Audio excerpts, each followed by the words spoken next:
I killed the original female protagonist of this world, shattered her Lingquan space bracelet, and then, wet out a long sigh.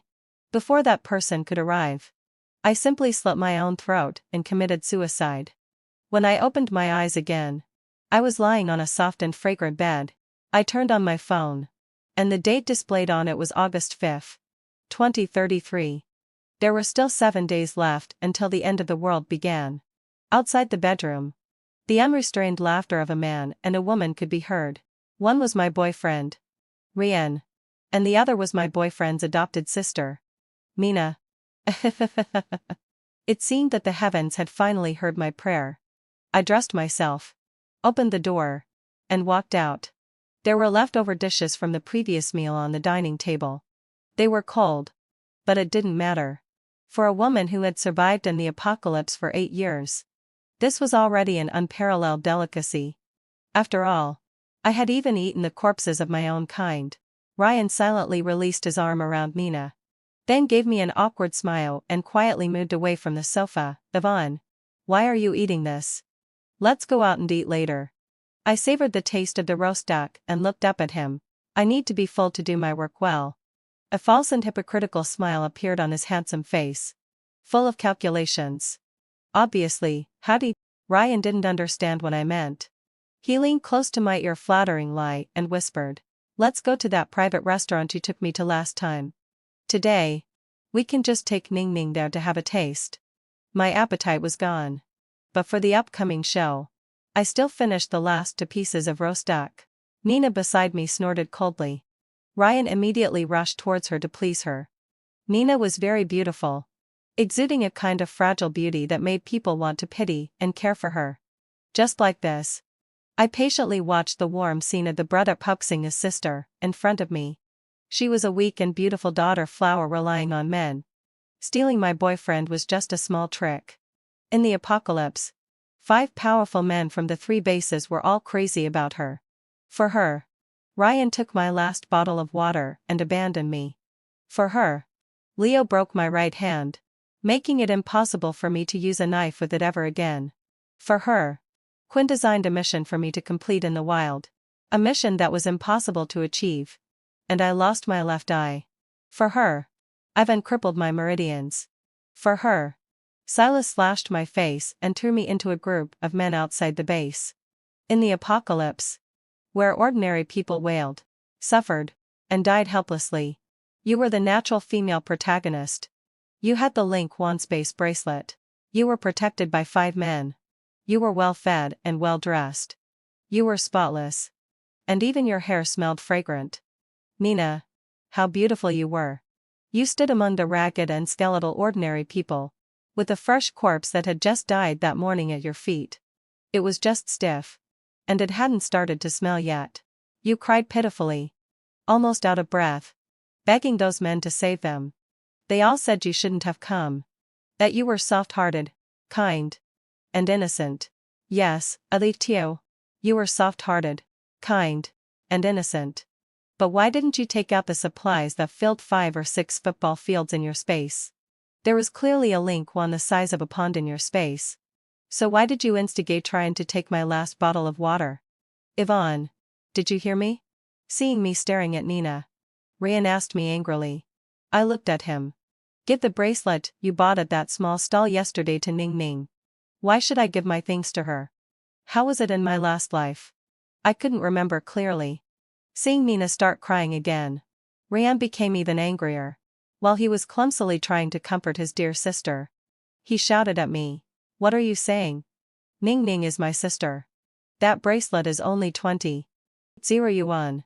Just consider it as a greeting gift from you, her sister-in-law, to Ning Ning. Oh, I remembered, in my last life, how much I loved the man in front of me. As soon as I saw Ryan getting angry, I would quickly take out the bracelet and even give away several luxury brand handbags as compensation. TSK, heading Sai. And the limited edition high-end white dress that Nina was wearing now was also mine. She lived in my house, used my things, and slept with my man. It was really great. Nina. I opened a bottle of cola for myself. I hadn't had this kind of intoxicating drink for a long time. Who could have imagined that all the existing achievements of humanity would be destroyed in 7 days? Brother. Don't talk to Sister Yvonne so loudly. Although I was the first to take a fancy to the bracelet, Nina nestled in Ryan's arms and looked up at him shyly.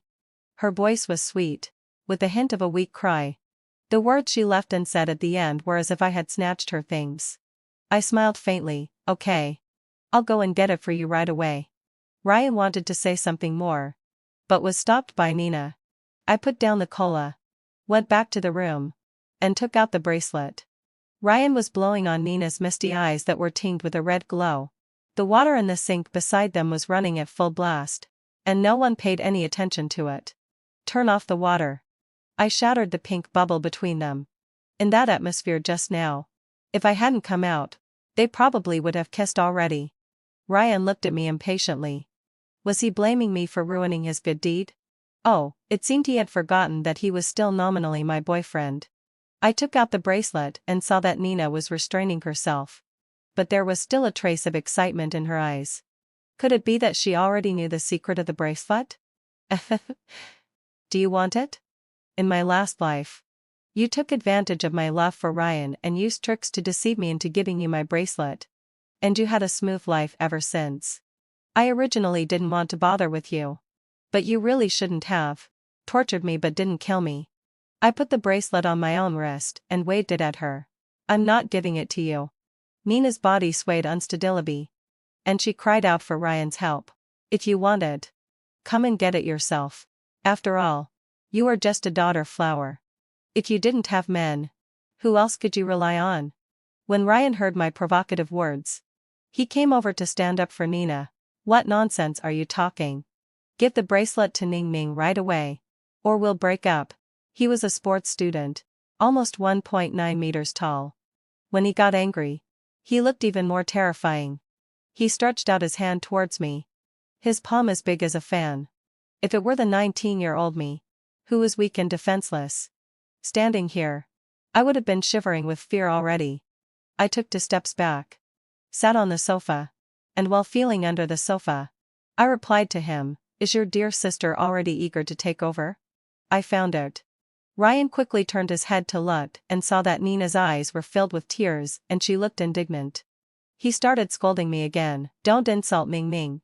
Insult her? Oh right. Nina was stringing along several men at the same time. Ryan was the first one to be with her.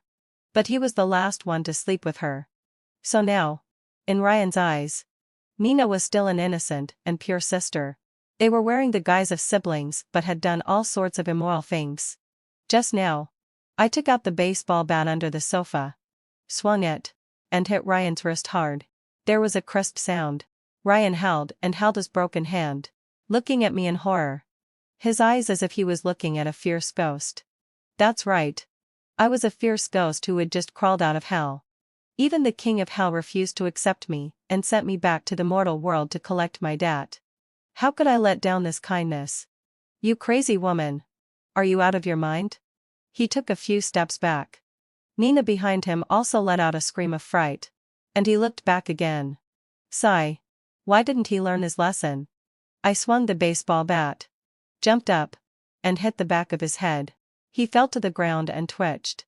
I picked up the chair beside me and threw it at him. He completely fell silent. It felt so good. I wonder if Leo felt this good when he broke my right hand back then? I picked up the baseball bat again and walked towards Nina, who was leaning against the wall looking pitiful. Don't kill me. Her voice was so soft. Her face was so alluring. And her eyes were so captivating. I dropped the baseball bat, held her small face in my hands, and leaned in to take a closer look. How could there be someone with such beautiful eyes? Nina stretched out her boneless hands and clung to my arm, sobbing softly, Sister, I was wrong. I shouldn't have coveted your things. Ming Ming will listen to you from now on. Please don't kill me. I gently wiped the tears from her face with love and admiration. Our Ning Ning is really beautiful. I pretended to take off the bracelet. If Ming Ming wants this bracelet, Sister will give it to you. A trace of greed flashed in Nina's eyes. Her throat rolled twice, but she still timidly refused. TSK, had info session. If Ming Ming doesn't like the bracelet anymore, how about I give you an even better gift? I shook my head as if disappointed and thought for a moment. Seeing her curious, I asked her to close her eyes. This gift is guaranteed to be more precious than the bracelet. Nina closed her eyes. I took her hand and caressed it. It was so smooth and tender. I placed her hand neatly on her knee and opened it up. Good children don't open their eyes. I took out the small knife from behind me. The light of the knife reflected on her eyelids. She opened her eyes. I slashed hard at her face, cutting deep enough to see the bone. Bad children who open their eyes will be punished. A second later, blood gushed out from her wound. And then the pain distorted her beautiful face. A high-pitched scream, even louder than Rian's, who was lying dead beside her, almost deafened my ears. Shud. Don't wake up the neighbors. I covered her mouth and smiled as I looked into her eyes. Although this was a detached villa that my mother bought for me. Ghost. Ghost. How can you call me a ghost? Don't you look more like a ghost with all that blood on your face? I let go of her and watched as she stumbled towards the sink, turned on the faucet, washed the blood off her face, and examined her wound. I locked the front door from the inside and then walked over to turn off the faucet. I've told you so many times to save water. Why can't you remember? I took Mina's hand and walked towards the basement. There will be a punishment for wasting water resources. I tied her up and looked at my masterpiece with satisfaction. I dragged Ryan's body in as well. He was still breathing. So he was only half a corpse for now. He was a bit heavy. But at least he wasn't cold yet. Nina asked me in horror. Just because of a bracelet, you want to kill us? I waved my hand and quickly explained. It's a misunderstanding. How could I possibly kill you? You tortured me for a full 8 years. How could I let you die so easily? I looked at her face covered in blood with great interest. The tender red flesh under the skin was turned outwards, looking extremely terrifying. Now that your face is ruined, how are you going to seduce those men to work for you? Nina, our story has just begun. After saying this, I closed the door of the basement. The apocalypse will arrive in 7 days. I turned off the TV and the air conditioner, walked out of the gate, and joined the crowd under the sweltering sun. I watched as parents played with their children outside. Young men and women sat opposite each other enjoying Western food, and the traffic flowed in their respective directions. Everything in the human world was in perfect order. No one could have imagined that starting from tomorrow, the temperature would rise to 40 degrees Celsius, then 45 degrees, and eventually reach 50 degrees. On the 4th day, it began to rain. The continuous rain for 32 hours flooded 70% of the countries. On the night of the 5th day, all animals started to mate and reproduce frantically. On the 6th day, the temperature returned to the normal 28 degrees Celsius, which was suitable for living organisms. The corpses of various dead animals in the just retreated floodwaters were even more conducive to the hatching of flies and insects. Humans celebrated, and the whole city was brightly lit, with the streets crowded with people. They were celebrating the new beginning. Until the bell struck 12 at midnight. They arrived. On the 7th day, the world dominated by humans was subverted, and the warm human bodies became the nourishment for parasites. I ordered a completely vegetarian set meal. In the apocalypse, there are no vegetables that ordinary humans can eat. Many large-sized animals have become extinct. However, it's different for plants. The plants mutated and became powerful weapons. I still remember the 3,000-year-old ginkgo tree that my parents took me to worship at the temple when I was a child. In the 3rd year of the apocalypse, its roots occupied the entire city. The ancient tree had a spirit, and it believed in the equality of all living beings in Buddhism. Whether it was humans or animals, mutated or ordinary, they were all firmly grasped by its roots and became nutrients. This place has since become a forbidden zone, dividing the country into 2 parts. Until the year I died, no one could cross it. I couldn't change the fate of everyone. But I still found an internet CIF and wrote most of the future events on the internet, signing it as "Those who believe in me will survive." At the beginning, it always made people laugh.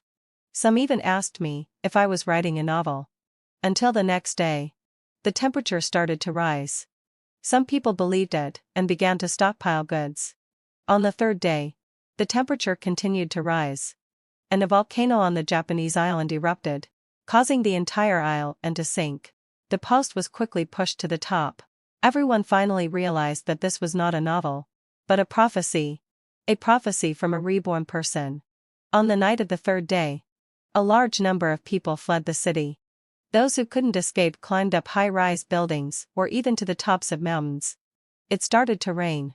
People on the mountain top witnessed a group of flies and mosquitoes biting an elephant to death with their own eyes. When the rain stopped, they cut open the elephant's skin, and underneath were wriggling insect eggs, densely packed in the flesh and blood. This video went viral across the entire internet. Some people tried to save themselves, while others waited for rescue. Our dear female protagonist, Mina, was rescued from the basement by the military on the night of the third day. To be precise, she was carried out in the arms of the team leader, Quinn. You met almost half a year earlier in this life, but the plot is similar to that in the previous life. It's just the clutch of a hero saving the beauty.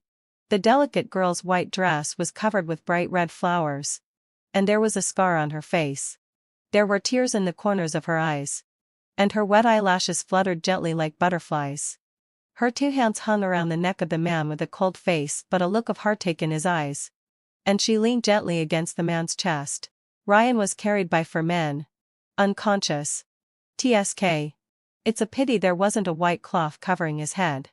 I turned off the camera at the gate, picked up the chainsaw, and entered the temple to stay overnight. I did a bit of camouflage and only went to cut down the tree in the dead of night. All the monks were there. They sat in a circle around the ginkgo tree, chanting scriptures while knocking on wooden fish.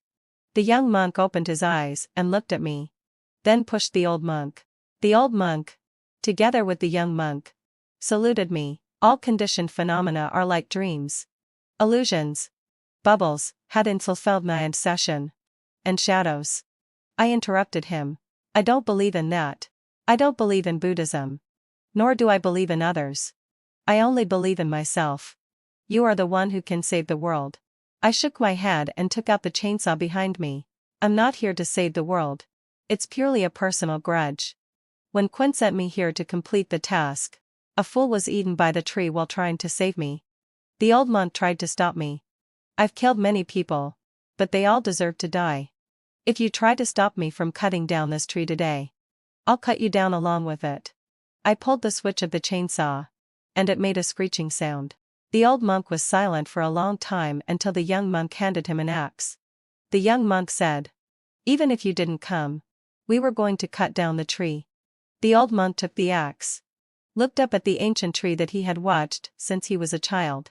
Finally, having fulfilled it, he closed his eyes, wiped away his tears, and swung the axe.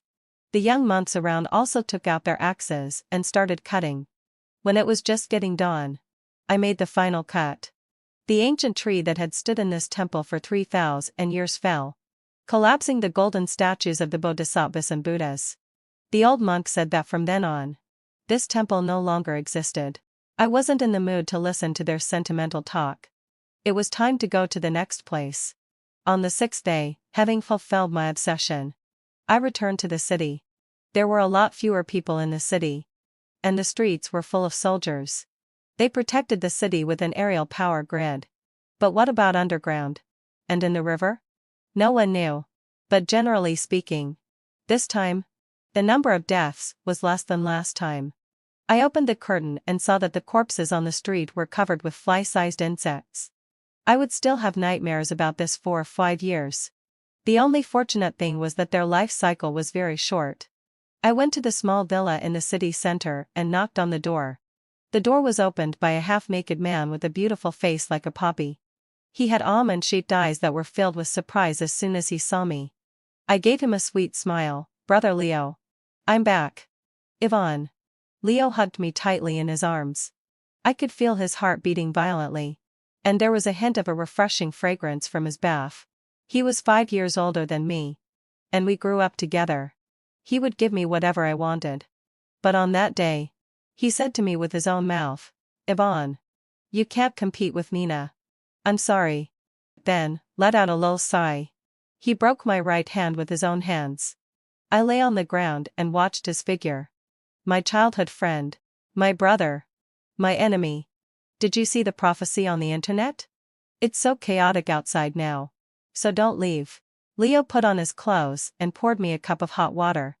I nodded and took it with a smile. Of course. I won't leave. After all, you're still alive and well.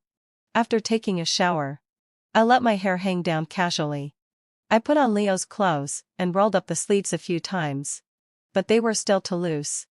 The overly large collar exposed my nice collarbone. And with a slight movement, half of my white and tender shoulder was revealed. I pulled the corners of my mouth and squinted my eyes at the person in the mirror. Smiling. Really alluring. Leo prepared a table full of homemade dishes, including my favorite sweet and sour carp, spicy diced chicken, and 3 or 4 other dishes. He picked up a piece of fish for me and asked me to try it. Delicious. He picked up another chopstick of food for me but didn't eat himself. He stared at me intently. Yvonne. Did you break up with him? Yeah. I continued to eat the spicy diced chicken. This might be the last dinner before the apocalypse. Why didn't he cherish it? Leo accidentally knocked over the chopsticks placed on the bowl due to excitement, and then down embarrassed lied to pick them up. Does he like me? He likes me but also hurt me. It's really disgusting. I put down my chopsticks. He was at a loss and said, Yvonne, why don't you eat anymore? I originally wanted to say I was full. But I suddenly changed my mind. I thought of something more interesting. Spicy. I stuck out my tongue and exhaled, motioning for him to pour me a glass of water. I gulped down the water, pouring it too quickly. The water flowed from the corner of my mouth to my collarbone and then into my collar. I didn't miss the way his eyes dark and his Adam's apple rolled involuntarily. He handed me 2 pieces of paper. I didn't take them and said slowly, "Wipe it for me." After waiting for a while, just as I was about to take it from him, he suddenly retracted his hand. Okay. Leo knelt down in front of me on one knee and reverently wiped the water droplets from the corner of my mouth. His fingertips caressed my face, and I could feel the excessive heat from his body. Yvonne. His voice had somehow become hoarse. His expression was just like that of a wolf that was eager for food but dared not act without the master's command. I'm here. I lowered my head and saw my own face in his pupils. A bewitching siren. His hand pressed against the back of my neck, and then he kissed me. At first, I could feel that he was a bit afraid and didn't dare to make any big movements, for fear that I would reject him. I closed my eyes and placed my hands on his shoulders. After the kiss, it was him who was out of breath and his face was all red. He held my hand tightly and placed it on his chest. Yvonne. I love you. I smiled. Who wants your love? I imitated Nina and wrapped my 2 hands around his neck. Brother Leo. Will you protect me? I will protect Yvonne for the rest of my life. Leo picked me up and walked towards the room. He was really a greedy wolf. I leaned against him and looked at him innocently. If Brother Leo can't do it, there will be a punishment. He closed the door with his elbow, then gently placed me on the bed, pressed his forehead against mine, and replied solemnly, if that day really comes, no matter what punishment Yvonne gives me, I'll accept it. I laughed heartily. It was really fun. Wearing the female protagonist's bracelet, acting like the female protagonist, and even sleeping with the female protagonist's man. But Nina likes to pick up the men I've been with. Doesn't she? It's a deal. I took the initiative to kiss him. I'm already looking forward to the day when I meet Nina again. Men. They are really annoying men. He pestered me the whole night and wouldn't let me get out of bed. He stuck to me like a dog, constantly saying that he liked me and loved me. He said he had liked me since we were children.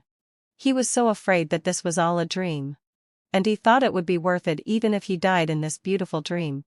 He repeatedly told the story of me being chased behind his back when I was a child countless times. I refused his request for a kiss and pushed him away and went to the bathroom. Tomorrow, the water supply will be cut off.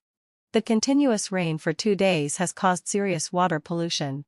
I was wearing a shirt, which was very long and just barely covered the bite marks on my thighs. I opened the curtain in the living room and looked towards the distant street outside. The 7th day.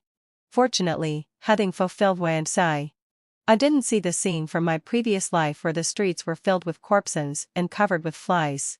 There were also a few human corpses lying around in twos and threes. They had wine bottles in their hands. It seemed that they were enjoying the last carnival before the end of the world. It's hard to persuade those who are determined to die with kind words. I looked towards the tall building opposite again. The doors and windows of every household were tightly locked. Occasionally, there were people who, like me, looked out of the window. Some were vomiting, some were screaming, and some were limp on the ground because of excessive fright. Oh, there were also two people who jumped off the building. Before they even hit the ground, they were swarmed by flies. A pair of hands covered my eyes, drew the curtains, and hugged me. "Don't be afraid," I said. "I'm not afraid. But you're shivering." It was excitement. Leo still didn't understand what the end of the world meant.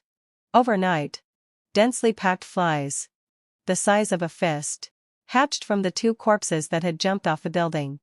They were starting to mutate. I was wrong again. For animals, this was called evolution. It took humans tens of thousands of years to evolve to where they were today. But these flies and insects only needed one night to defeat the human race that had been built up over tens of thousands of years. The laws of nature are really amazing. I couldn't help but sigh. And then I looked at Leo beside me. He must be shocked. This was just the beginning. All my experience was gained at the cost of the blood and lives of countless humans. I gave it back to humanity for free. It was a pity that the government blocked the article I sent later. They told the public that this was just an insect plague and an epidemic. Once the army killed all these insects and then disinfected the city, everything would be fine. The world ruled by humans would be back again. Come to think of it, when I was still a sophomore, if I had known all that was to come, I wouldn't have had the will to lie either. When the truth is obscured, what we see is a simple and beautiful wish. The water supply was cut off. I asked Leo pitifully, "Brother Leo, what should we do if there's no water?" Leo hugged me, stroked my head, and comforted me. "It's okay, Yvonne. I still have some water stored. If we're frugal, it will be enough for us to drink for a week." He liked hugging me too much. As if I were his doll. He was afraid that I would fall or be snatched away by others. My fingertips circled on his chest. "But I want to take a bath." He paused for a moment. And then he smiled and held my hand. "It doesn't matter. If Yvonne wants to take a bath, she can." I took a bath. Disliking him for being dirty, I didn't let him hug me either. I slept in a separate room at night. But he squeezed onto my bed forcefully. "Yvonne, I'm not dirty. Not dirty. Let's not be apart, okay?"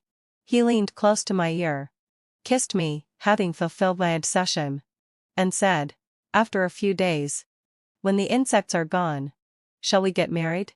Yvonne and I should be together for a lifetime." "Yvonne won't be with you.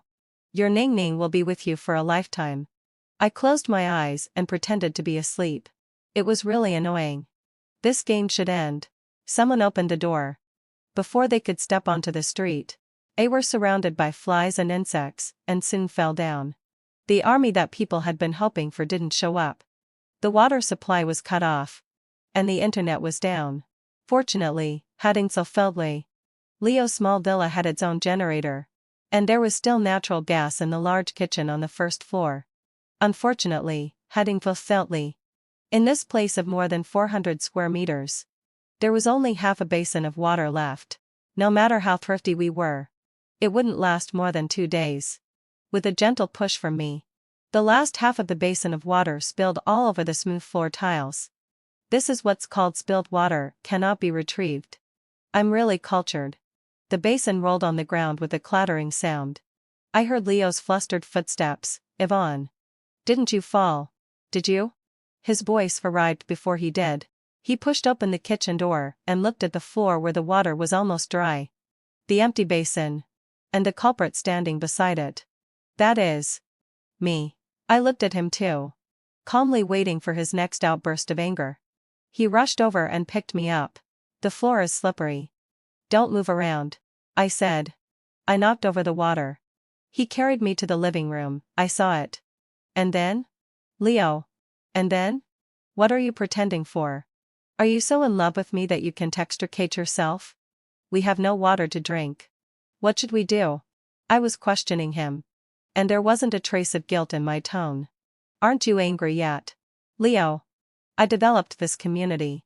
I left a water reservoir over there in the flower bed in the central area for watering the flowers. I know where the switch is. Yvonne. Can you wait for one more day? There will be water to drink when you wake up tomorrow morning. I promise. Leo's tone was full of certainty and gentle. He was both powerful and vulnerable. How could there be such a deadly contrast? The chapped corners of his beautiful thin lips oozed a trace of blood, making his face look even more beautiful. Really? That's great. I happily pressed my lips against his. What a fool. There are so many flies and insects outside. As long as you get entangled with them, it's all over. Even if you really manage to bring the water back.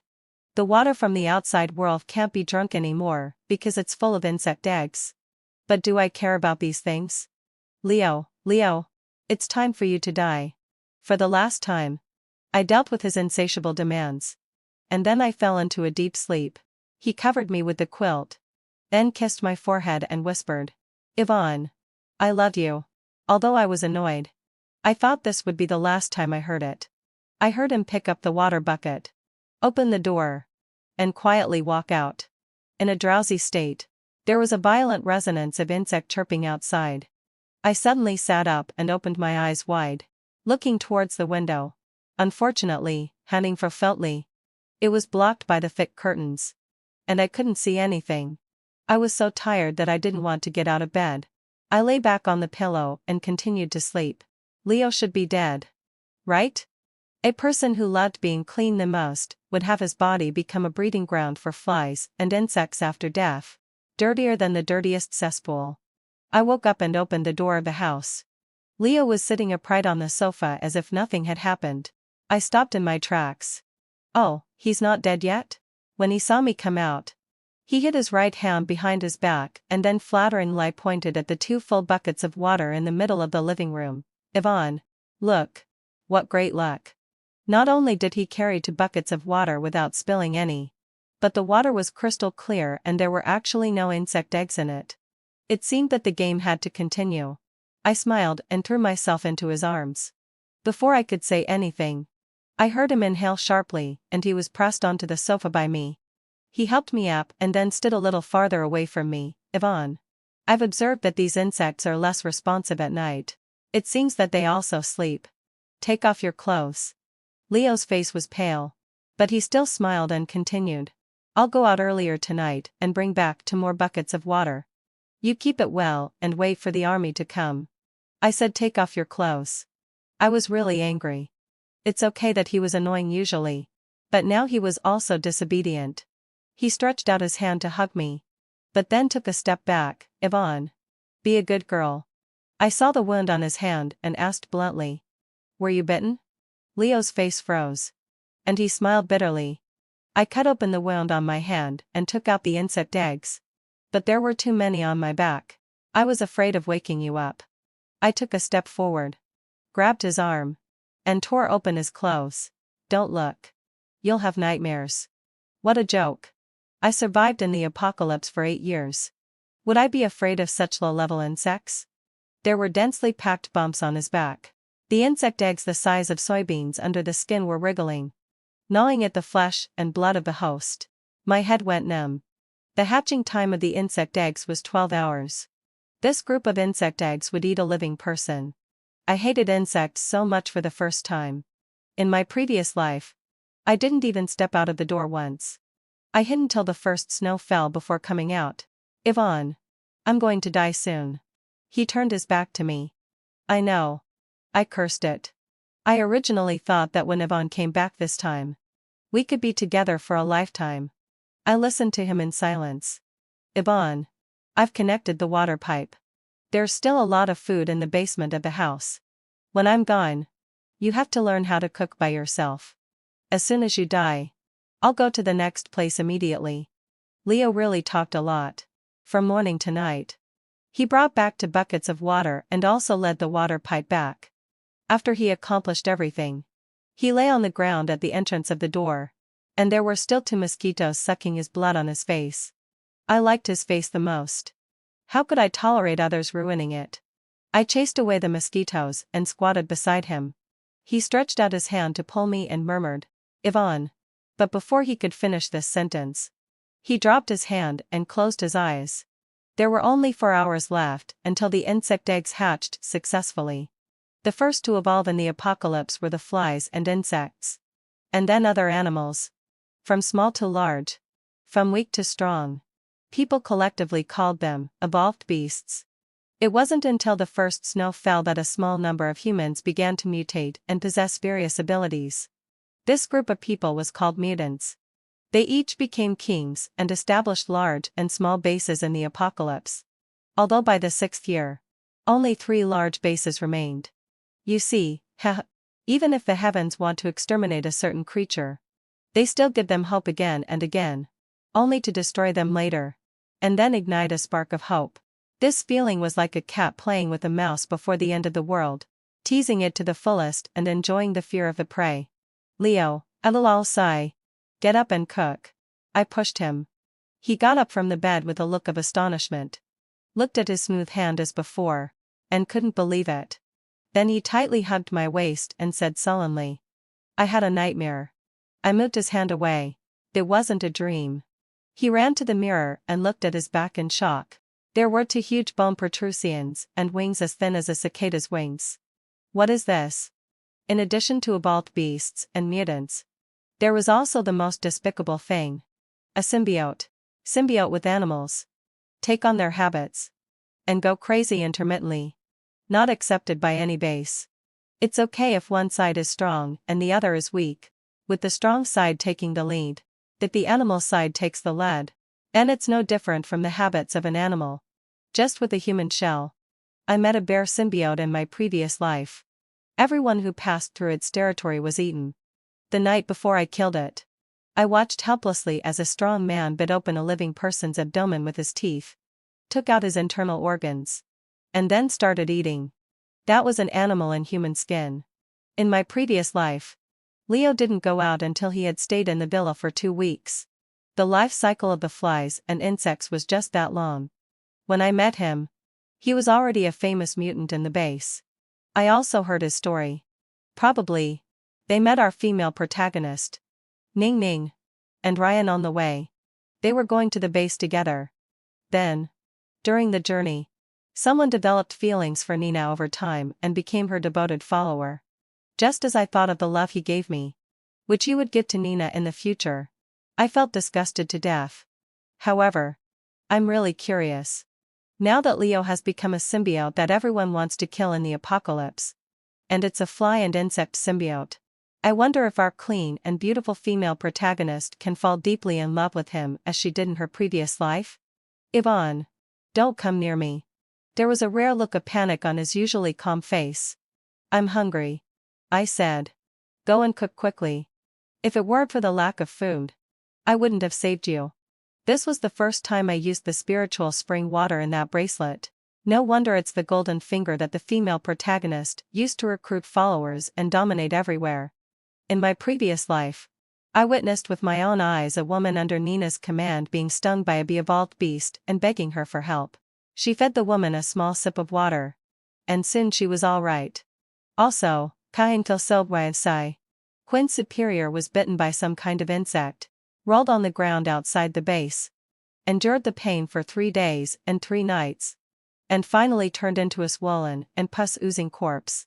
And she, leaning in Quinn's arms, watched in fear as that person died in agony, shed to tears, which made those men feel so sorry for her that they quickly coaxed her back. The next day, Quinn officially took over the base. The first thing he did was to assign me to go to the wild. This time, the bracelet is in my hand. I really want to see if your path can still be so smooth. Stay in the house and wait for me. Leo locked the door and went out. I thought, I might as well keep a dog that can cook. A body like a monster. He was afraid of hurting me and stopped clinging to me. But soon, he was able to completely control his body. He happily took my hand and walked out the door. He flapped his wings, and the surrounding insects flapped their wings as well. When he conveyed the thought of leaving, all the surrounding insects obeyed his words and flew into the distance without attacking. Being the most powerful among the same kind can be considered one of the few advantages of the symbiote. Let's go outside and have a look. The sun was blindingly bright, and dense swarms of flies and insects were perched on the corpses and streetelted in the distance. They were all over the ground, and they were still mating frantically. Their time was running out. I shook my head and refused. I don't want to go out today. Maybe tomorrow. Leo has never refused any of my requests. Tomorrow will be the end of their life cycle. However, no living being can calmly wait for death.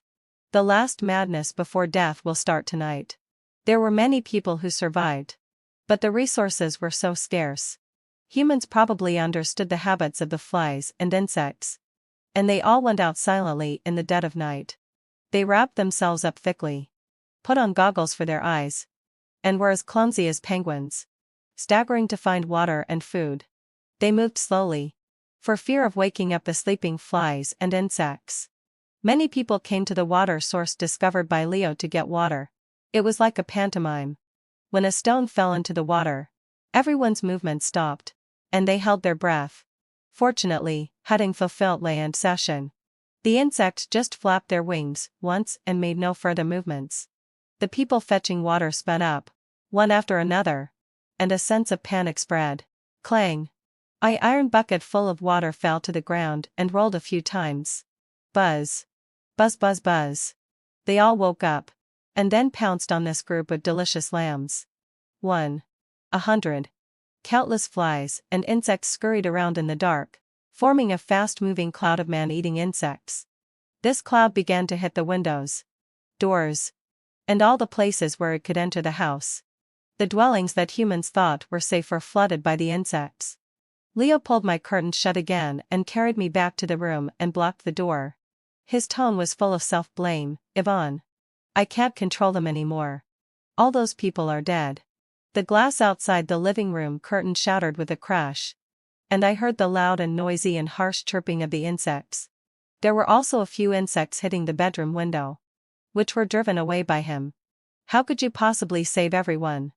Leo held me tightly, as if he wanted to embed me in his bones. I'm afraid that one day. The rest of the words vanished in his throat. What was he afraid of? Death? I opened the door of the house and saw the broken glass on the ground refracting colorful sunlight. A few people were aimlessly wandering on the street, and there were no flies and insects on the ground. I didn't know where the loudspeaker came from, appealing to everyone to leave here and go to the base. I stretched my body. It was another sunny day, having fulfilled my exasha, and the weather was really nice.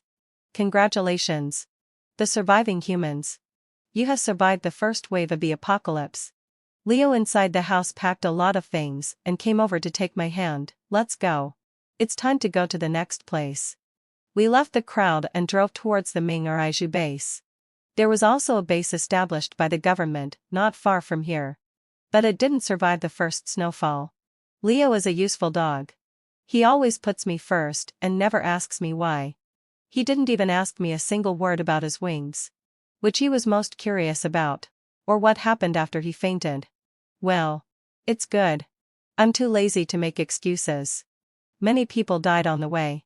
The flies and insects withdrew from the city, but the city was not safe. The animals began to evolve. They came out of the mountains and forests in groups and entered the city, becoming hunters. Human flesh is delicious, and humans have no fighting ability. In addition to the attacks of the evolved beasts, there are also schemes from their own kind. There are countless people who kill for a sip of water, submit to others for a piece of bread, and abandon their wives and children to escape alone. In the apocalypse, force and guns have forged the strong among humans, and then the strong sharpen their knives towards the weak. In the evening, we found a hotel to rest.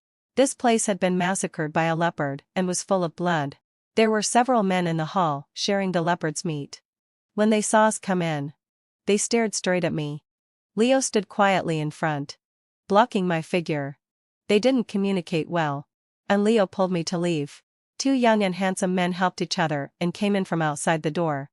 They looked 7 points alike. The clothes around one man's waist were torn, revealing a ferocious wound. Second uncle. Ivan was scratched by that female leopard. What a coincidence. I stopped and watched the group of men in a hurry checking Ivan's wound. Tsk. So pitiful. I mean that pair of leopards. A pair of bitter lovers. One dead and one alive.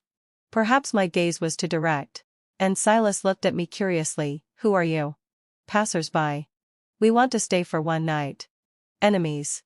I want to kill you all. When he heard that I wanted to stay, Leo squeezed my hand tightly and looked at me deeply. But I looked at Ivan and asked with concern. Is the wound deep?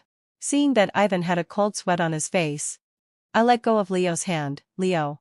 Don't we have first aid medicine in the car? Go and get it for Ivan to use.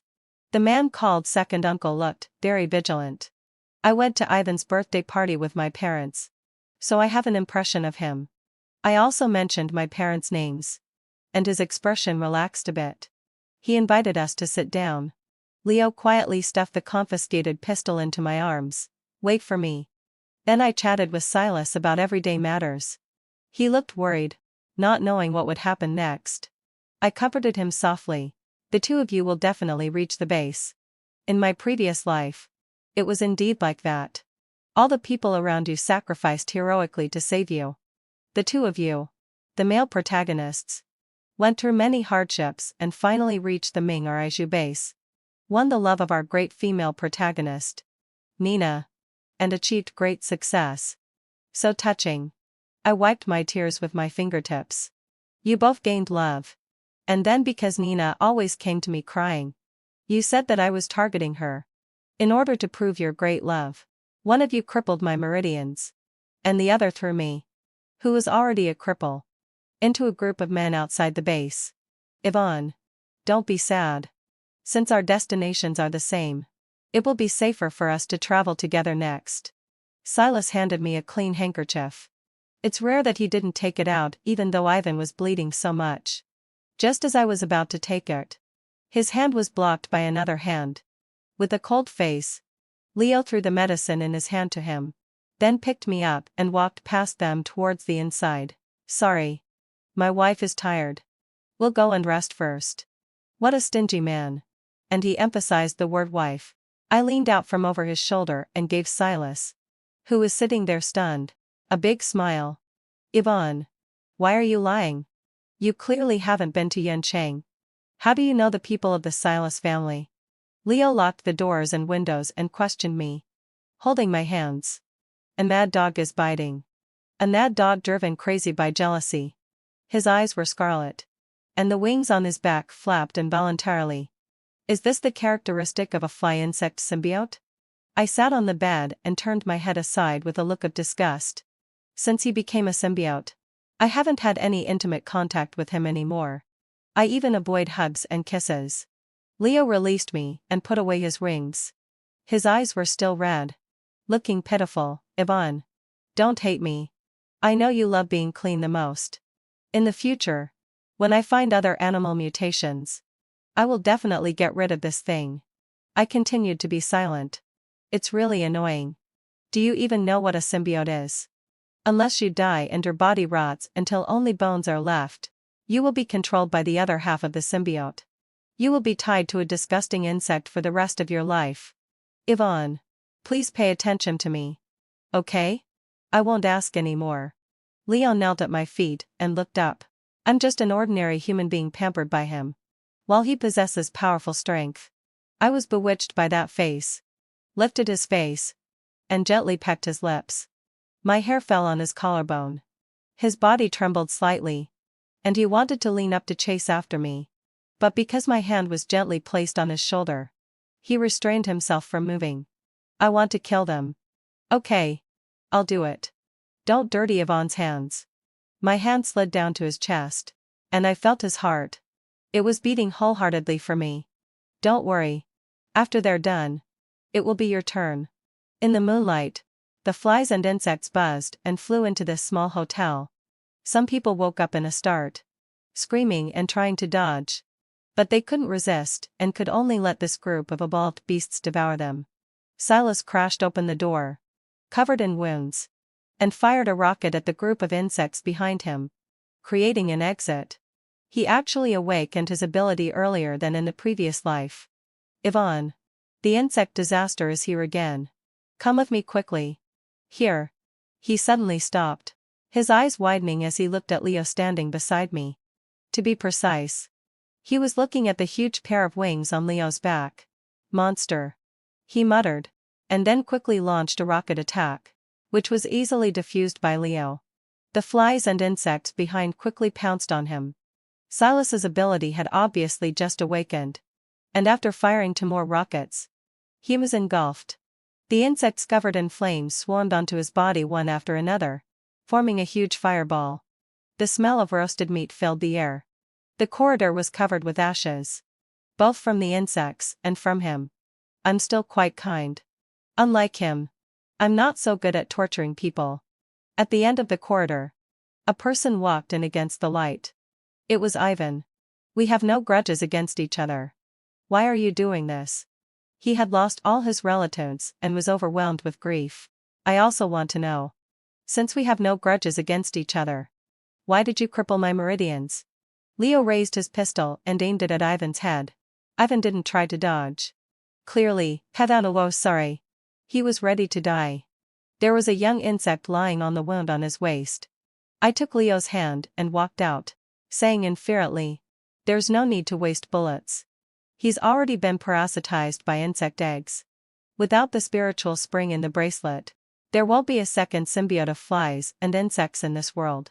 I caught up on my sleep in the car while Leo drove on towards the base. At dusk, I leaned against the window and watched a group of huge birds flying by with goats in their beaks. Yvonne. Are you happy now? Happy? Of course I'm happy. Suddenly, I kind of regret making them die so easily. What should I do? But I don't have the mood to torture them anymore. How long will it take to reach the base? I didn't answer his question. I lazily squinted my eyes and stretched out my hand to feel the wind. If there's still fuel at the gas station ahead, it'll only take 2 days. He looked at me through the rearview mirror. I don't know how long he was silent for. And then he spoke again. Yvonne. No matter what you want to do, I'll always be on your side. His voice was soft and was carried away by the wind that blew in. So affectionate. I'm so touched. Did you say the same thing to Nina in your previous life? It makes me want to throw up just hearing it. Leo killed 2 people who didn't know better and tried to rob us on the road. He rarely killed people, but those 2 were using such foul language. He covered my ears and coaxed me, saying, we'll be safe once we reach the base. Okay. I barely talked to him during the whole journey. I was too lazy to pay attention to him. After getting my response, he kept talking to himself about what to buy in the base, telling me to stay at home every day and wait for him to come back. He said that after the end of the world, we would raise 2 more children. His eyes were full of longing for the future. I stared at his face. As always, he was very handsome. Even with the end of the world here, he had enough ability to take good care of himself. Each meeting is one less. Sorry. I have no intention of entering the base with you at all. The closer we got to the base, the more intense the human battles became. No one wanted to fall in the dark night when the dawn was almost in sight. On the way, I casually saved a person. We were supposed to meet for years later. Now he's only 16 years old. He has 2 cute dimples when he smiles, and, just like in his previous life, he keeps calling me, sister. Sister. His name is Sunny. And he's my little fool. With him around, I started to smile more often. At the gas station, we met a team that had come out of the base on a mission. The team leader told us that the 1,000-year-old ginkgo tree that I had cut down eventually became an evil spirit. They were going to exterminate it while its power was still weak. Otherwise the oil mine supplies from the other side wouldn't be able to get through. He invited Leo to go with them. If they exterminated the evil tree, each of them would get a generous amount of points. Winter was coming soon. If there were no supplies for the winter, many people would freeze to death. Leo wanted to go, but I didn't. Because in my previous life, Sunny died under that evil tree. The team leader said that he would let me and Sunny stand in a safe position on the fight as backup and that we could also get points. Sunny was tempted and spent the whole night trying to persuade me. He had just been robbed and didn't have a penny on him. He had been relying on us for food. Without supplies, even if we reached the base, it wasn't certain that we could survive. I originally wanted to deal with Leo at the gas station. Now, with all the delays and so many people around, it wasn't easy for me to take action. So I had to agree. The temple was entangled by the roots of this ginkgo tree. And the monks were long gone. The tree grew really fast. It had been almost 2 months since I cut it. And now it had grown another 100 feet or so. Its branches were covered with lush green leaves. The soil at the root was fertile. And there was blood splattered on the nearby stones, which hadn't dried yet. The first snow was coming soon. And this evil tree was also going to hunt, preparing for its second evolution. I knew that after the first snow, its roots would also start to evolve. And wherever they went, not a single living thing would be left. At the beginning of the apocalypse, this tree shouldn't have been that powerful, but it's always better to be cautious. I just took one muck and then pulled Sunny to stand on a higher place farther away, quietly watching their actions. The little fool beside me stood at the front, looking at them eagerly, itching to join in. If I hadn't stopped him, he would have run over already. The trunk was new. When the team leader swung his axe down, the evil tree started to shake. Sure enough, it began to evolve and already had consciousness. Knowing pain, the team leader was still cutting down the tree, and in a blink of an eye, he had cut halfway through. The evil tree was shaking more and more violently. But because its roots were firmly planted in the soil, it couldn't move and could only watch as he cut through its body. The green ginkgo leaves quickly turned yellow and fell off the branches one after another, covering the enemies at the bottom of the tree. Unfortunately, having fulfilled my obsession, the ginkgo leaves were round and didn't have sharp tips like ordinary leaves, so they couldn't be used as weapons to kill the enemy. Leo poured gasoline on the trunk and lit it. There was a huge sound coming from underground. This tree has really become a spirit. It even screams when we try to kill it. Some people clicked their tongues in wonder. They didn't expect the mission to be completed so easily. Just as they were about to leave, the ground suddenly shook violently. Thousands of roots of different sizes and thicknesses broke through the ground, like snakes swimming in the sky. They quickly wrapped around the unsuspecting people. I couldn't stand still. And Sunny, who was standing in front of me, fell directly onto the grass below. One root lashed towards him. I quickly jumped down, raised my hand, and cut off that root. Then I looked up towards the middle of the tree and quickly led Sunny away. This tree had actually evolved so much ahead of time. Ordinary people simply couldn't resist its attack. Even the team leader was only able to cut off 2 roots before being swept away. Leo was forced to reveal his wings and flew towards me anxiously. Countless roots were chasing after us. With my current speed, I could have escaped on my own. But having Sunny with me slowed me down. But I couldn't possibly abandon him. Yvonne.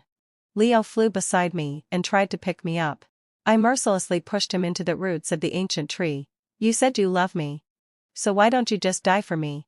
He cut through the root that was binding him and flew towards me again. More roots behind him wrapped around his body and crushed those wings. Yvonne. His voice was heart-rending. And in an instant, he was pulled into the soil by the evil tree. Seeing Leo being swallowed by the evil tree, I didn't dare to stay. I quickly left with Sunny. We're in a long way. It wasn't until there wasn't a single sapling in sight that I stopped. Then I found a relatively safe place to settle the injured Sunny and, unable to resist the tiredness any longer, fell into a deep sleep. This time, I protected my little fool. Yvonne. Yvonne. Who was calling me? A man whispered in my ear. Yvonne. I love you. And the scene of Leo flying towards me appeared in front of my eyes. Just as I reached out my hand, he was wrapped up by the roots of the evil tree and gradually moved away from me. Yvonne. My ears were ringing. And I suddenly woke up. Sunny beside me was breathing steadily. I pulled over the quilt that he had kicked aside and covered him with it.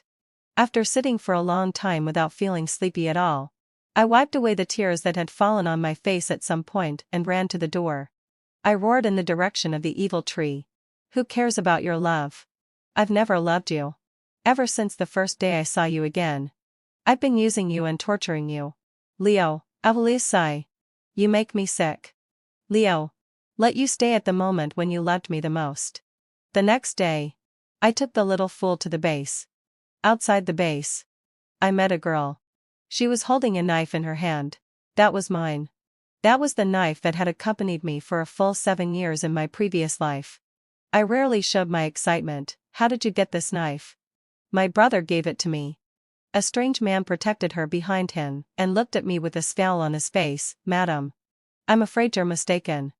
I specifically had someone make this knife. There's definitely no second one like it in the world. After he finished speaking, he took the girl and walked in the direction we had come from. It wasn't him. It wasn't that person. The people I met in my previous life have all had early interactions with me in this life. Except for that person. There was always a black cloth covering his face. And I couldn't see his face clearly. But there was always a faint fragrance of grass and trees on him. Which was very unique and different from the smell of blood on most people in the apocalypse. I've only met him twice. I don't know his name. And he rarely talked to me. The first time I met him was when I was almost dying of thirst. He gave me water to drink. Gave me a knife for self-defense. And taught me the incantations of magic. I didn't awaken any special abilities. And I relied on that knife to survive. Nina snatched my things, and then pretended to be pitiful, making others think that I was bullying her. After Leo broke my right hand. I wasn't very flexible using a knife with my left hand. But I could still defend myself in the wild. Until Ivan crippled my meridians. I was completely unable to leave the base and became a useless person. I managed to survive. Until that knife was forcefully taken away by a mutant. I became a despised outcast that everyone could trample on. It was so cold in winter. If I didn't have anything to wear, I would take clothes from the dead. I can't remember how long it had been since I had anything to eat. More and more people around me were falling down. With my last bit of strength, I bit open the warm flesh and blood. I want to live. I want to survive. Mina was wearing a white robe, looking like a fairy in the heavy snow. She cried so beautifully. Her voice was like that of a lark. This little bird was surrounded by her men, who were softly comforting her. She turned her head and saw me eating a corpse. She was so scared that she was shaking and burrowed into Silas's arms. Ivan was jealous. He grabbed my hair and dragged me to the outer wall of the base. And then kicked me off. As I was falling, I stared blankly at the blue-gray sky. Why is fate so unfair? I just want to live. I just want to survive. What's wrong with that? I thought that day would be the end of my life. But I woke up again. It was that person who saved me. He healed my injuries and then told me not to compete with Mina. He also insisted that I go with him to the northern base. What exactly did I compete with Mina for? I said okay. Could it be tomorrow? He agreed to come and take me away at noon the next day. The next morning, I got up early, disguised myself, and passed through layers of obstacles to reach Nina's manor in the center of the base. In winter, we ordinary people had no food and were either freezing to death or starving to death, while she still had such a large piece of land to grow flowers. When I arrived, she was watering the flowers, using the spiritual spring water from her bracelet. The flowers were in full bloom, making her look even more charming. I clenched the sword in my hand, which was left to me for self-defense by that person last night. Since fate is unfair, then I'll seek justice for myself. I stabbed a sword through her heart. And then, in front of her terrified eyes, I took off the bracelet on her wrist and shattered it. I couldn't defeat her several men. And I didn't expect to be able to walk out of that door either. So I simply slit my throat and committed suicide. I just hoped that that person wouldn't look for me. I still couldn't make it through this winter. I fell to the ground and closed my eyes forever. Huff, I let out a long breath. The white mist dispersed quickly in front of my eyes. And water droplets condensed on the window. The weather was getting colder and colder. On the evening of the third day after I settled Sunny in the base, the first snowfall arrived. I poured 2 cups of spiritual spring water. One for him and one for myself to drink. The next day, Sunny happily told me that he had a wake and a supernatural ability. The base informed all those with supernatural abilities to go to the hall for registration. And I met Nina again. Her clothes were similar to those she wore during the snowfall in my previous life. She was still wearing a floating white robe and a layer of white veil. Without the spiritual spring water in the bracelet, it seemed that the scar on her face hadn't been removed. However, seeing her snuggling up to the man beside her who was in a military uniform and had gentle eyes, she was still as seductive as in my previous life. Although I killed her other 3 men, it was still a bit strange to see that Ryan wasn't by her side. Wasn't he the one who fawned over Nina the most? Listening to the people around talking. Nina was known as the prophet in the base and enjoyed people's admiration. At the beginning, Quinn came to my house because he found out that I was the one who wrote the prophecy. But these details didn't matter anymore. The higher you climb on my back, the harder I'll make you fall. I smiled faintly and looked her in the eye. And then saw her immediately shivering and hiding behind Quinn. Quinn immediately glared at me and asked, "Is it her?" Nina nodded timidly. And her eyes were as red as a rabbit's. Quinn strode towards me. "Hand over the bracelet you stole." I raised my hand and asked him, "Is this it? Give the bracelet back to Ning Ning, and I can spare your life." Did I steal it? I took out a receipt for buying the bracelet from my bag and unfolded it for him to see. "Look carefully. My name is written on it." Quinn obviously didn't expect that, after such a long time in the apocalypse and all the hardships I had gone through, I would still keep the receipt for the bracelet. He became angry from embarrassment and tried to grab my hand to snatch it. But Sunny grabbed his hand and pushed him away. Sunny stood in front of me. "What are you doing? Does an official want to forcibly take something from us common people?" Quinn's expression changed. "A person with supernatural ability?" I noticed his term. It seemed that indeed many things had changed in this life. In my previous life, they didn't call people with supernatural abilities like this. Someone came out to mediate and asked us to register our supernatural abilities. Seeing that he didn't succeed in getting the bracelet, Nina softly cried and came forward to pull him away. Sunny said that the ability he evolved was strength. After the administrator finished registering, he asked me what my supernatural ability was. I said slowly, "I came with him. I haven't awakened any supernatural ability." The day after Sunny went out on a mission, the base also assigned me a mandatory task to gather herbs in the wild. There were many people going together, including Nina and Quinn. I deliberately deviated from the crowd and walked towards the deeper part of the mountain. The ground was full of large, hard stones. Quinn pointed a gun at me from behind. I turned around and looked at Nina's distorted face in silence. She wasn't wearing a veil. And a long, narrow scar ran across her entire face. She wanted to get the bracelet back and also wanted my life. I calmly took off the bracelet and smiled. "Is this bracelet really that important? Shoot. Let's see if your gun is faster or if I can smash it faster." I made a gesture as if I was going to smash the bracelet. Nina rushed over desperately to grab it, and I held her hostage. She was really hopelessly stupid. She whispered, "I know you're kind-hearted and won't kill me. As long as you give me a cup of spiritual spring water to heal my face, I'll ask him to let you go." "TSK. Who gave you the confidence?" I ignored her and asked Quinn, who was anxious in the distance, to throw the gun over. "Don't hurt Ning Ning, or I won't let you go." He threw the gun at my feet and stood there, staring at my actions. They looked at each other affectionately. What a picture of deep love. When I bent down to pick up the gun, he quickly took out another gun from behind. Bang! I flashed beside him, dislocated his wrist, and stepped on his face with my foot. His voice was full of fear.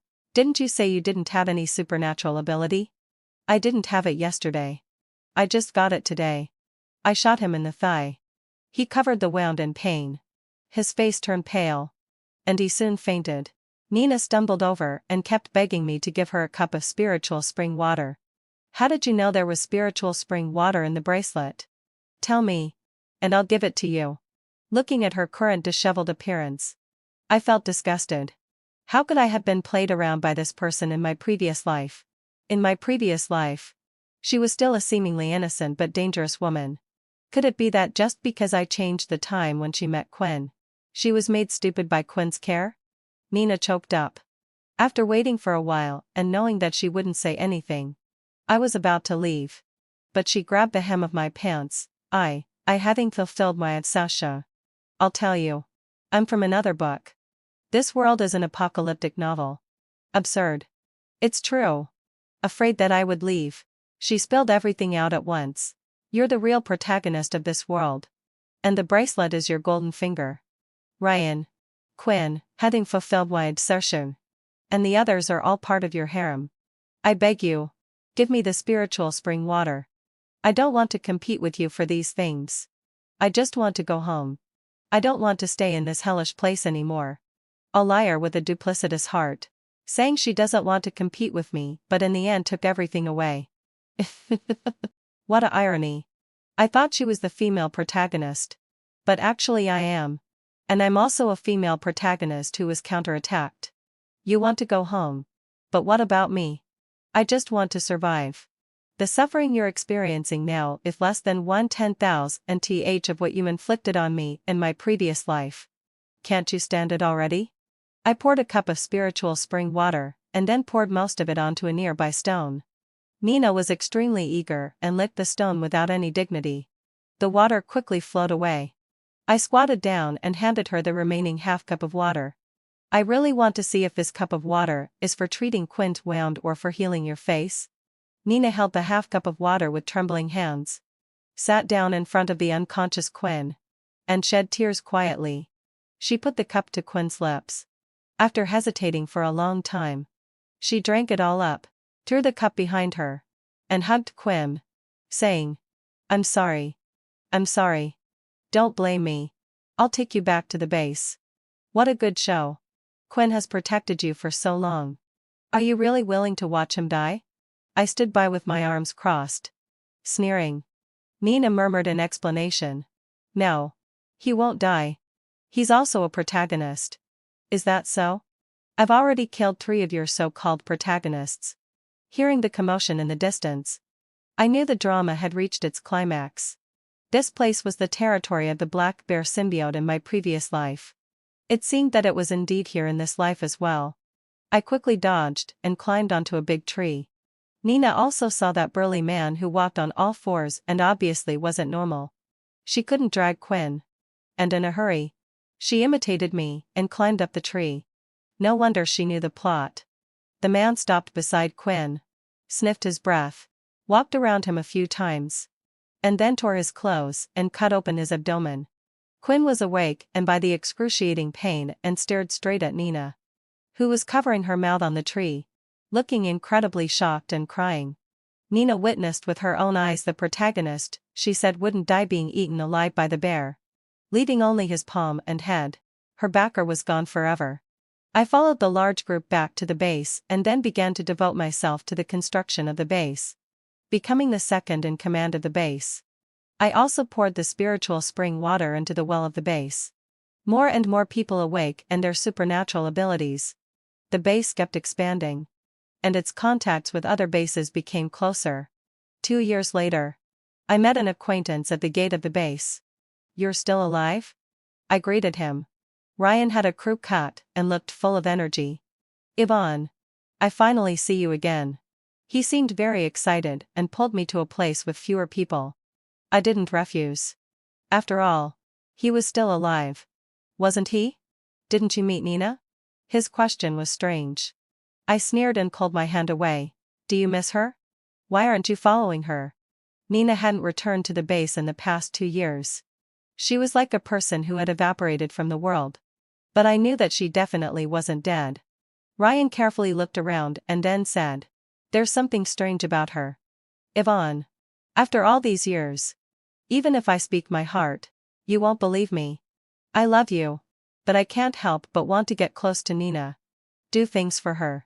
It's like I'm possessed. This isn't my true intention. He said in a low voice. When you almost beat me to death and locked me in the basement, I was conscious. I'm not blaming you by saying this. I've already let it go. I heard Nina calling out to some system. The clearest sentence I heard was, I can't upgrade my charm skill if I can't get the bracelet. and who knew that this right and didn't have any effect after being courted at all. He looked at me. And I put down the gun in my hand. Go on. Later.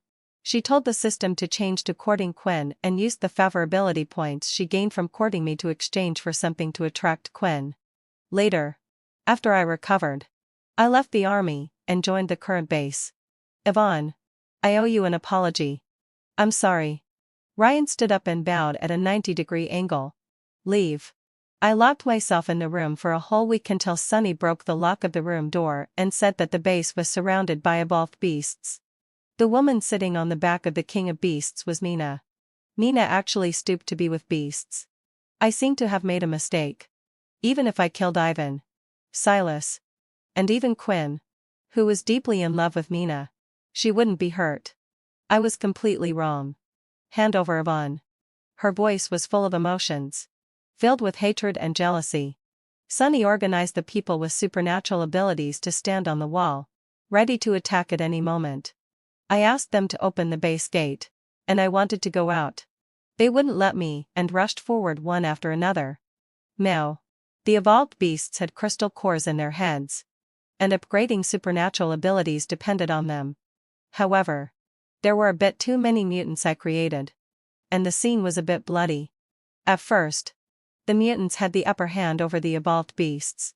But later a group of advanced evolved birds came, and the people and beasts on the ground became their prey. Nina rode the lion and fled. And those animal symbiotes kept protecting her. I followed in her footsteps and appeared in front of her when they had run a long way and started to rest. She was lying among four men, almost naked. It was really disgusting. Is this the charm skill given to you by the system? You really don't pick and choose.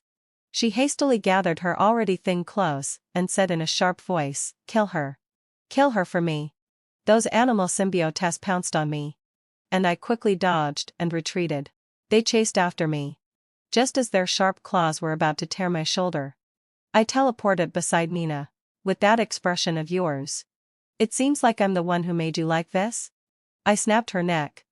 And a strange electric wave-like light flashed in her wide-open eyes, disappearing in an instant. I thought, this must be her system. I chose a direction and fled, getting as far away from the base as possible. She was dead, but the animal symbiotes she had found were incredibly loyal and kept chasing me, vowing to pursue me until one of us was dead. Caught off guard for a moment. My arm was torn to pieces by a symbiote. Using the last of my strength, I performed a teleportation and finally saw a towering and enormous ginkgo tree. I dragged my mutilated body towards it slowly and calmly. I'm here. The roots of the evil tree ahead emerged from the soil and quickly extended towards me. The symbiote behind me chased after me relentlessly. So be it. I've avenged all my grudges. In this life. Apart from the slight regret of not meeting the person who had always helped me in my previous life, I can be said to have fulfilled my own wishes. I closed my eyes. And the sound of the wind rustled in my ears. The symbiote and the roots of the evil tree were entangled, attacking like mad, perhaps because I didn't resist. Only a thin root coiled around my ankle. The pursuing symbiote became the nourishment for the evil tree. A thick root trapped around me, gently placed me under the towering giant tree covered with ginkgo leaves. Then released me and burrowed into the soil. Only the thin root around my ankle clung tightly, as if afraid that its reserve food, would run away. I curled up and lay quietly on the thick layer of ginkgo leaves, not wanting to struggle. In a daze, it seemed that I heard someone calling me again, "Yvonne. I love you." It hurts so much. The pain in my broken arm can't compare to the pain in my heart. In a hazy state of consciousness, I started talking to myself about what had happened since my rebirth. Leo. You know, it would have been so much better if I had just killed you right after I was reborn. But instead, I had to play tricks on you. And in the end, I got myself into trouble. I deliberately knocked over the water to make you go to your death. But in the end, I softened my heart and wanted you to live a few more days. Cough. I didn't think you were dirty. On the way to the base, I deliberately didn't talk to you because I was afraid that I would soften my heart again. You were so obedient. When I told you to kill the people of the Silas family, You did it without hesitation. You didn't know why I wanted to kill them. And you also didn't know why I wanted to kill you. I'm in so much pain. Leo. It would have been great if you had loved me forever. But you fell in love with Mina. And you even broke my wrist, making me a useless person. And I was bullied by Ivan and the others. So in this life, I killed all of you. I suddenly burst into laughter. And the pain in my lungs and chest made me gasp. But Ryan told me that your love for Mina was controlled by the system. Everything was because of her. Now she's dead. And I'm about to die too. You haven't even seen our home in the base yet. I decorated it just as you said. With warm yellow-toned decorations. Too big into small pillows. And a specimen of a pair of wings hanging on the wall. I moved vigorously. And the root trapped around my ankle slowly crawled up my leg and onto my face. I let my hand drop to the side. It doesn't matter. We'll meet soon. The thin root burrowed into my head. And a sharp pain made a new memory surface in my mind. A memory that belonged to Leo. After I pushed Leo away. He was wrapped deep into the trunk of the evil tree by it. And everyone else died. Because he was a symbiote. Although his body had been corroded by the tree's digestive fluid until only his bones were left. As long as his head was okay. He could still have consciousness. Until another group of people came to cut down the tree. And they were also killed by the evil tree. Whose body was taken deep inside as reserve food. The girl with the knife whom I had met briefly outside the base sacrificed herself to save that man. She was wrapped deep into the evil tree and resolutely stabbed the heart of the evil tree with that sharp knife that could cut through iron like mud. She was then corroded to death by the enraged evil tree. The evil tree released its hold on him. He drank the green blood of the evil tree and crawled into the heart of the evil tree. When the first snow fell, Leo merged with the evil tree. He consumed the consciousness of the evil tree but returned to the previous life. When he transformed back, there was only him in the house. And I didn't exist. Afraid that the existence of two of him in the world would cause chaos. He came to my house wearing a mask and saved me. Who was on the verge of death in the villa. I told him about how I had misjudged people. Been betrayed by my boyfriend. And how the mistress not only took the bracelet but also all the survival supplies. His form was unstable. And he could be pulled back into the evil tree at any moment. Even though he was extremely reluctant to leave. He could only hurriedly give me the resources and also left behind the cultivation and incantation passed down by the evil tree and the knife in the girl's hand in this life. In that life. He was a tree. Desperately growing in an attempt to break free from the nature of a plant. But he couldn't move away. He fought against the consciousness of the evil tree and gradually fell into a deep sleep until I and Sunny came to hunt around his territory and woke him up. He witnessed Kyle stab me in the eye and began to stretch out his roots desperately to get closer to them. That group of people was startled and tried to run away. But they couldn't escape his roots. When the roots were about to catch Kyle dragged me in front to block. And upon seeing this, Sunny desperately pushed me away to make me run. Then he was wrapped up by the roots together with Kyle. Even the most powerful plant could never break free from the shackles of the land. I fled desperately. He wanted to keep, but his roots had reached the critical point and couldn't move forward any further. He could only watch helplessly as I, covered in wounds, walked farther and farther away. He waited for 2 years. And finally, it snowed again. This time, he finally succeeded.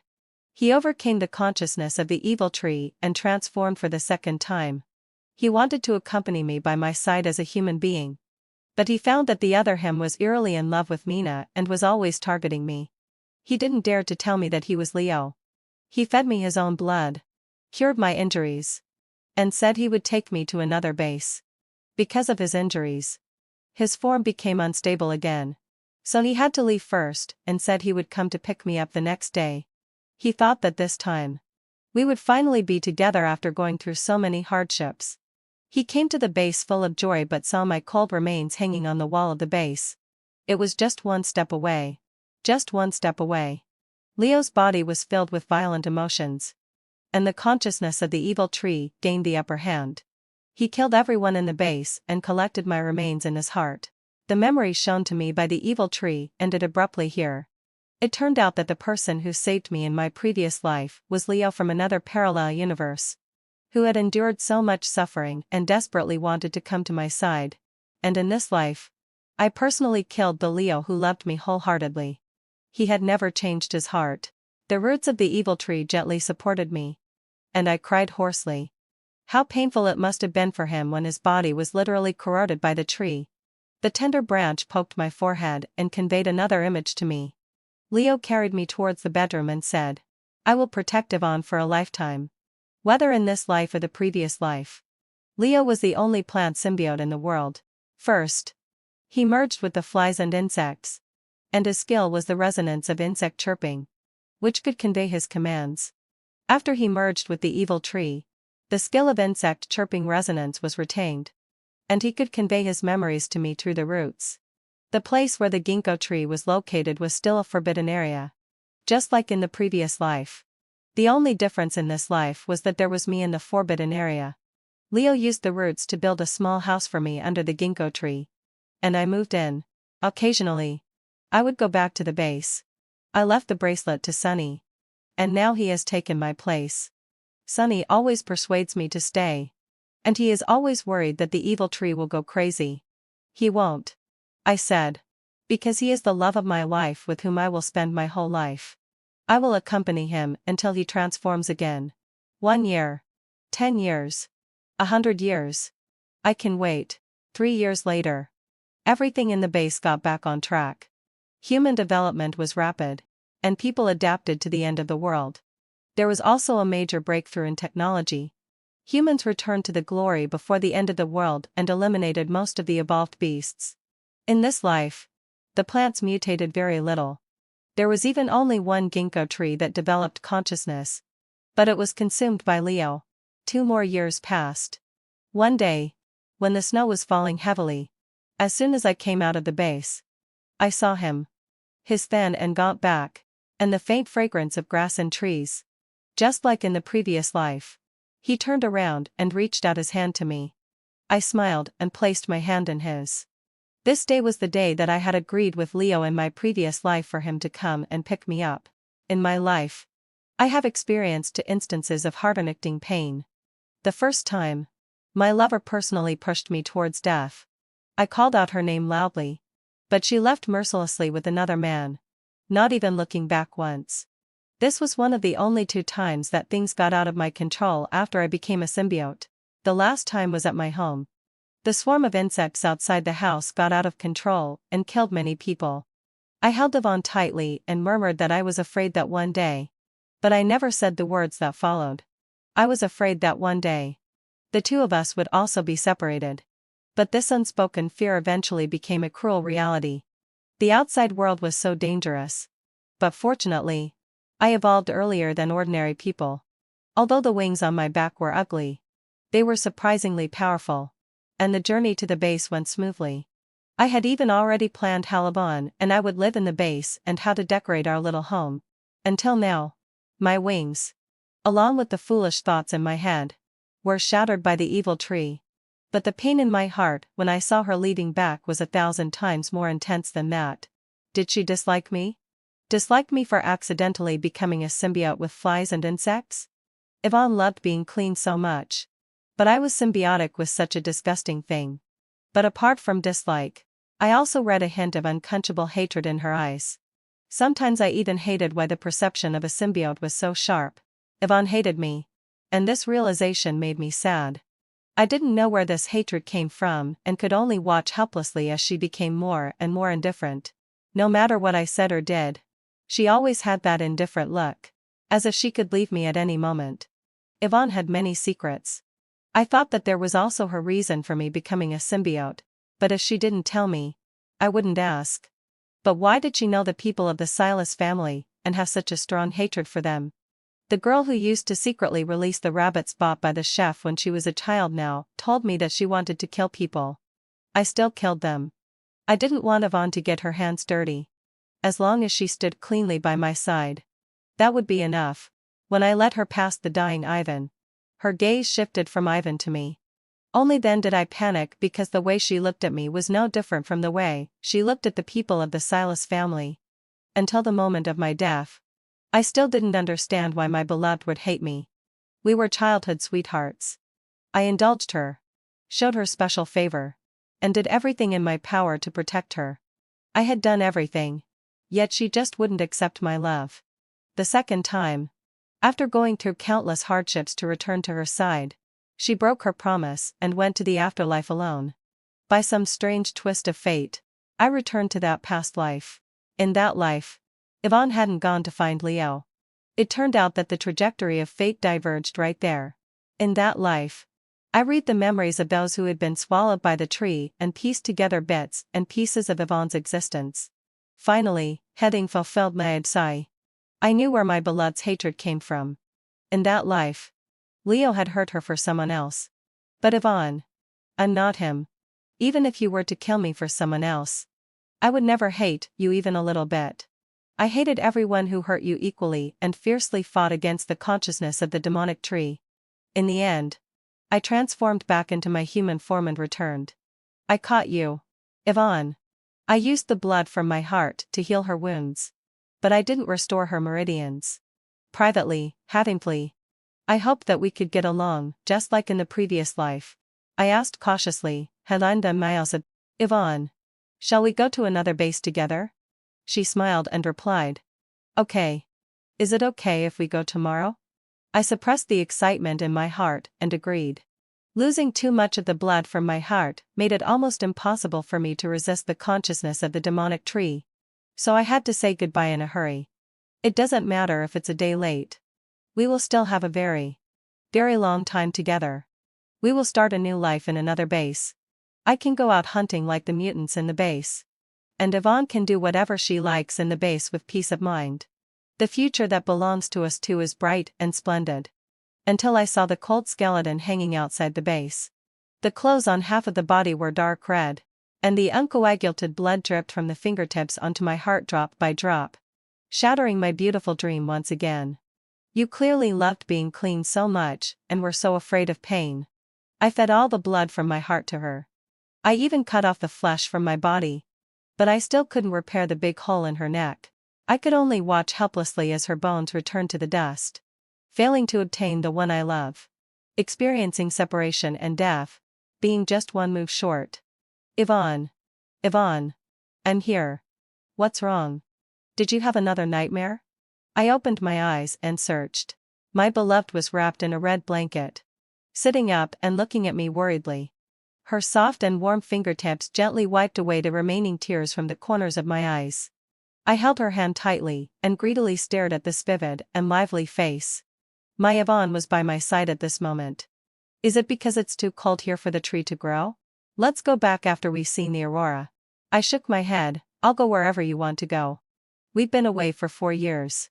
It's time to go back to the base and take a look. I'll do whatever my wife says. I held her in my arms and enjoyed this cozy warmth. Yvonne seemed a bit helpless. Although I didn't want to see that bitch who tried to steal my wife again. The current Ming or Aiju base ranked first only because of Yvonne. It was only right that she wanted to go back. The aurora appeared. I held her hand and walked out of the tent. Looking at her lively smile like that of a child. I gradually let go of the nightmare of that past life. Why are you looking at me? Didn't you insist on coming to see the aurora? You're beautiful. She nestled in my arms. I followed her gaze. The fields as far as the eye could see were covered in white snow. The sky was filled with stars. And a bright and colorfuler aura cut through the mysterious purple-gray starry sky. There's a legend in Western mythology that if two people in love can see the northern lights at the same time, they are a destined couple and will obtain eternal love. Yvonne turned to look at me and said slowly, you know quite a lot. Nina told me that this world is a novel. Guess if you're my official love interest? I said with certainty. I must be. So sure. But in the last life, you still ran away with her. I said anxiously. Yvonne. Me, having fulfilled my assertion. And he's not me. Yvonne turned her head to continue looking at the sky. After a long while, she said, Leo, this life is completely different from the last one. Except for our entanglement. Everyone else is innocent. In this life, Ivan and the others clearly didn't hurt me. Yet I killed them out of hatred. I comforted her. Yvonne. Thousands upon thousands of humans survived because of you in this life. Several times more than in the last life. I'm the one who killed them. If they have any hatred, I'll bear it all. No. A mistake is a mistake. If there's another life, I'll make it up then. Then I'll bear it with you. Yvonne smiled and agreed. Then she tilted her head to look at me and suddenly said, "If this is really a novel, is this the finale? The atmosphere is so nice. Don't you want to kiss?" She stood on tiptoe and kissed me. I bent down and hugged her. We stood under the northern lights, immersed in the kiss that she named the finale. But I think this story isn't over yet. I took Yvonne back to the Ming'Oriju base. Sunny stood at the gate eagerly. From a long distance away, he ran over excitedly and told Yvonne how much he missed her. I stood in front of him and blocked his view. He looked at me warily and said, "What are you doing here?" "To get married," I replied expressionlessly. And then I pulled Yvonne into the base. This was the first time I entered the home that Yvonne and I shared. It was very clean and warm. The photo frame behind the door fell. I picked it up. It was a specimen of a pair of wings. Yvonne took it away awkwardly. I followed behind her and teased, "You used to think wings were disgusting. Why do you still have a pair hidden in the room?" She didn't answer. I asked again, "When did Yvonne start loving me?" Yvonne threw a pillow at me. The pattern of the pillow was very similar to the one in my old home, and the whole room was arranged much like the place we used to live. The things I said I wanted to add to the car before and the color of the curtains I wanted to change. She had secretly remembered them all. I held this woman who said one thing but meant another and kissed her. There was a knock on the door. I helped Yvonne straighten her disheveled clothes and opened the door. Sunny was standing outside. I closed the door. He really spoiled the mood. The door was slapped loudly. "Leo, open the door. I'm looking for my sister." Yvonne came out and kissed me. She ruffled my hair. And I felt a bit better. Sunny pulled my wife a long way away and then whispered, "Sister, are you really going to marry him? This big monster is so moody. I'm really afraid that he'll go crazy and eat you." "Who's the big monster?" The anger that I had just quelled flared up again.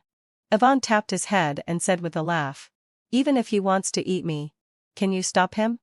Seeing Sunny's indignant expression, Yvonne said, "Okay. You have to call him brother-in-law from now on. Don't keep clashing with him. You can't beat him anyway." If it weren't for Yvonne's sake, I would have already made Sunny become my nourishment just like in that past life. Sunny was stubborn for a while, but he still nodded. Yvonne and I held a wedding, which was announced throughout the base. Sunny asked for 2 rare evolved beast crystal cores from me as a red envelope before reluctantly squeezing out the words, "brother-in-law," in a voice as soft as a fly. His face was also very awkward, but I was very satisfied. I want everyone to know that Yvonne is mine. On our wedding night, Yvonne and I were lying in bed. I looked at her and said, "What if I really can't resist the consciousness of the demonic tree and go crazy again?" Yvonne wriggled out of my arms and hit me, saying, "You were eavesdropping again." I held her hand and said seriously, "I'm serious." She looked at me for a long time. "If that day really comes, then I'll be with you." I covered her mouth to prevent her from saying that word. "Actually, I have an idea." "You can't tie me down?" Yvonne asked in confusion. "With what?" I leaned closer to her and whispered in her ear.